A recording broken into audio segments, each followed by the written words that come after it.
On question 33, my first step is to bring up those coefficients as exponents.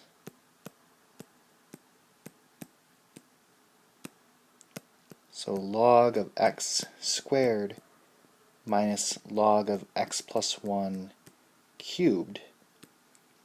And then I want to combine them using the quotient rule.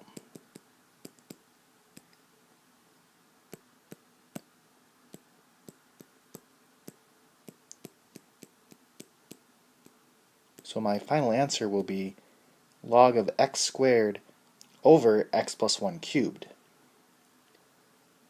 On 34, my first step is to bring up the coefficients as powers.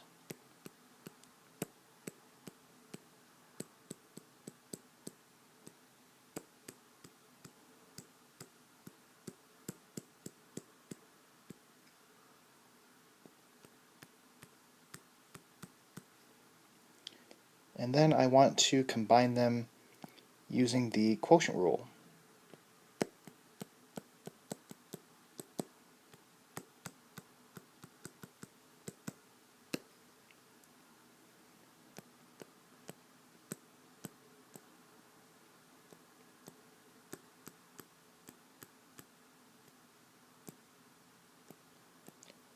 So my final answer is going to be log base 5 of 3x plus 1 to the third over 2x minus 1 squared times x.